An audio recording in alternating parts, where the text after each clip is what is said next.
I should also point out that Nina is one of Liverpool's long-lost daughters. She was born here. Yes. So welcome home. Thank you very much. So I think I know we spoke about your presentation, but I mean maybe if you could sort of go through the slides and then we could sort of talk about what you can see and we can have a conversation. But I'd really like you as the. Oh, is that the PowerPoint thing? So that's okay. forward. And that's two of us. Let's see if I can get this right. Do I point it at that? Yeah. Okay. Well, the way that I wanted to go about this presentation is for me, I see the New York Dolls as being the children really of Warhol's muses, Jackie Curtis and Candy Darling, and so I thought I'd begin with the wonderful Jackie Curtis. And I think the second show that the New York Dolls did was at the Diplomat Hotel with Jackie Curtis, and then they did 2 more shows with Jackie at a Brooklyn bathhouse. So Jackie figures very prominently in their story. Who have we got next? Oh, I think I'll go straight to that picture. Okay, well, this is one of the first pictures that was made public of the Dolls. That was shown in Melody Maker. The reason why that's important is, as it says, it was taken by Lee Black Childers, who stage managed Pork. And Lee was Wayne County's roommate as well. So you have this sort of dual convergence with early inspirations to David Bowie. So that's the New York Dolls taken in their loft, which was a Chinese noodle factory, apparently. Is there anything that you'd like to ask? No. I think it's good to talk about. I mean, I mentioned Pork briefly in the tour, which I'm sure you couldn't quite hear what I was saying because I was talking too quickly, or I was drowned out by the sound of the music. But Pork is really important, of course. It's very important. It was a play that was based on Andy Warhol's telephone conversations, and it showed at the Roundhouse in London. As I say, Wayne County is in it, and Lee Childers stage managed it, and it had a big influence on Bowie. And at the time of Pork and meeting the Dolls, Bowie had this very gentle sort of pre-Raphaelite look. Yeah. He hadn't sort of taken that New York thing yet. So this is how Lee and Wayne and the Dolls, well, not the Dolls, but Lee and Wayne definitely encountered. But this is 71, I think. Yeah. And there's a film actually of David Bowie meeting Warhol at the factory. And it's very. It's a sort of very, very long kind of clip, but it's kind of Bowie.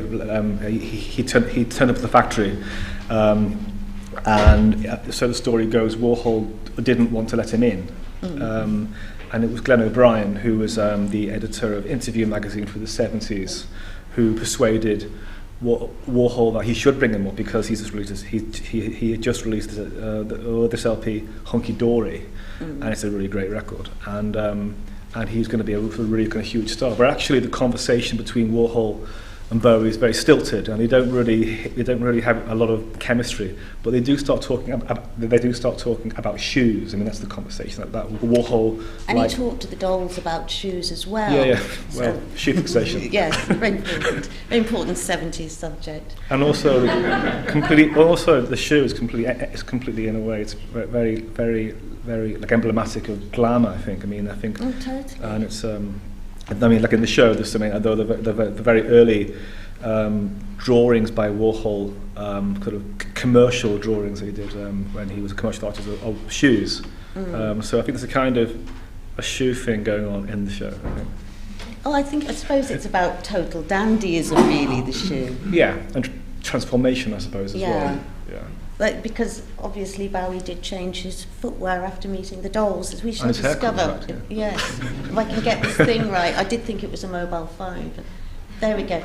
I think these come out in the wrong order, but yes, Serinda Fox is really important to the sort of Bowie Dolls thing, because David took quite a shine to her, and Serinda was also a Warhol protege.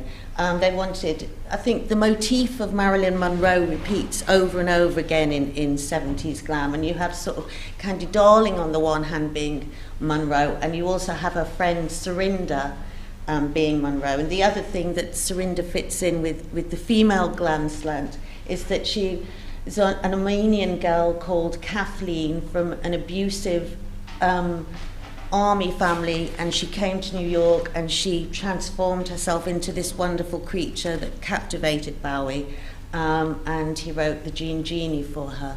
But at the same time she was also going out with David Johansen, frontman of the New York Dolls. So shall we, let's have what we've got there. These aren't in the order that I put them in, but anyway, here's this fabulous so this is sort of jumping about, and I'm not sure it's out of order. It's not yet. Well, it's jumping about. It's also all happening in sort of 2-year time frames. Yes. Not really.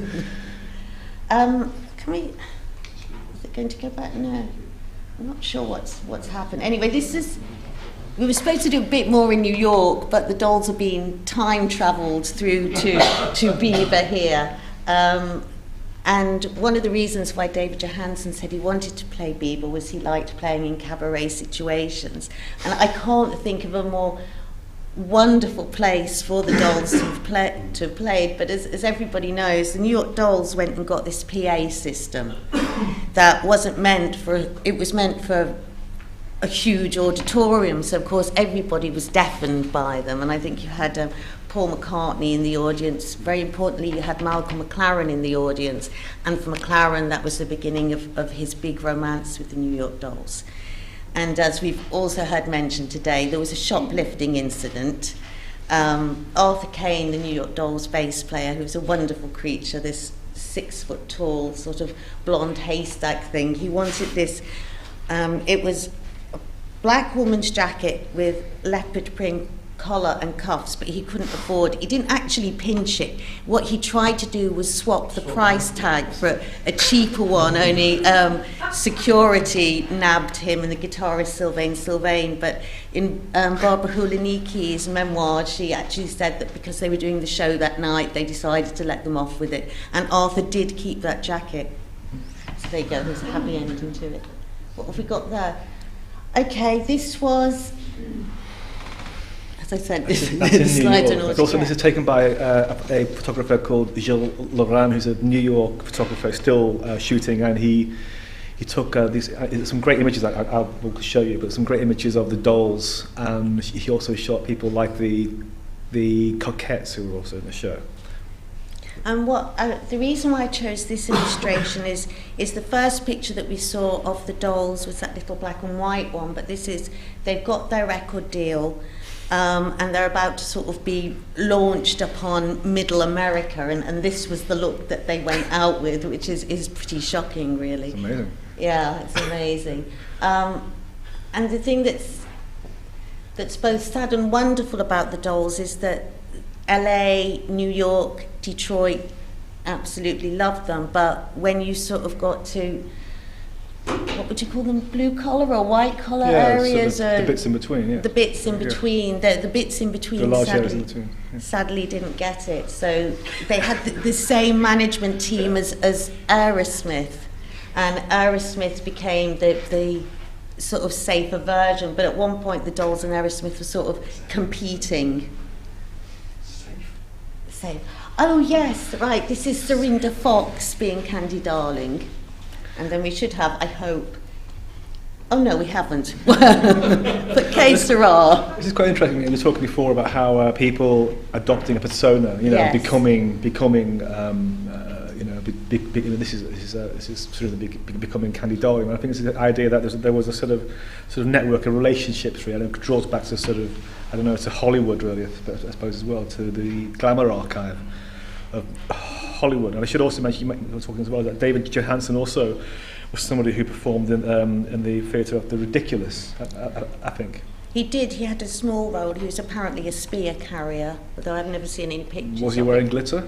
I don't know. I would love to know, but yeah. he was a spear carrier. But he was also, his girlfriend, he dated really good girls, because the girl that he went out with before, Serinda, plays Holly Woodlawn's sister in Trash. So we have this sort of weave through it's all connected, yeah, very much so. But that was Serinda being Candy. And also what we said about glam earlier, glam was being whatever you wanted to be, really. So if you wanted to be a Marilyn Monroe, you could. There you go. I loved that. I found that on Google, and obviously whichever fan took it has sort of scrawled on their initials on there. But this is David during his dolls assimilation period, and I think I wanted to use a quote of Sylvain's, if I may. Okay. Where he says, David came to see the dolls play at the Merce Arts Centre.